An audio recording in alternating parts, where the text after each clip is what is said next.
ತುಂಬಾ ಸಿಂಪಲ್ಲಾಗಿ ಮಾಡ್ಕೊಂಡಿರೋವಂಥ chicken curry bachelors ಬಿಗಿನರ್ಸ್ಗೆ perfect ಆಗಿರುತ್ತೆ. ಜಸ್ಟ್ 15 to 20 ಮಿನಿಟ್ಸ್ ಟೈಮ್ ಇದ್ದರೆ ಸಾಕು. ತುಂಬಾ ಸ್ಪೈಸಿಯಾಗಿರೋವಂಥ ಚಿಕನ್ ಕರಿನ ರೆಡಿ ಮಾಡ್ಕೋಬೋದು. ಇದನ್ನು ಮಾಡ್ಕೊಳ್ಳೋದಕ್ಕೆ ಮೊದಲಿಗೆ ಒಂದು ಪ್ಯಾನ್ಗೆ ಧನಿಯಾ, ಜೀರಿಗೆ, ಕಾಳುಮೆಣಸು, ಸ್ವಲ್ಪ ಚಕ್ಕೆ, ಲವಂಗ, ಪುಲಾವ್ ಎಲೆ, ಒಣಮೆಣಸಿನ್ಕಾಯಿನ ಸೇರಿಸ್ಕೊಂಡು ಡ್ರೈ ರೋಸ್ಟ್ ಮಾಡಿ ಪೌಡರ್ ಮಾಡಿ ಎತ್ತಿಟ್ಕೊಂಡಿದ್ದೀನಿ.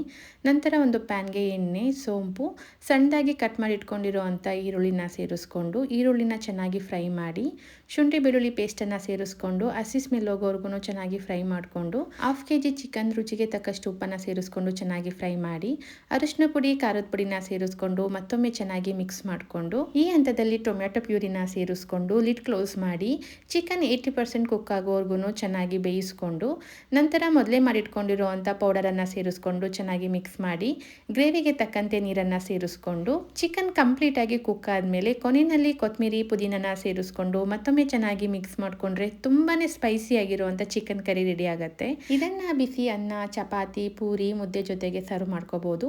ಈ ಥರ ರೆಸಿಪೀಸ್ಗೆ ನನ್ನ ಪೇಜನ್ನು ಫಾಲೋ ಮಾಡಿ.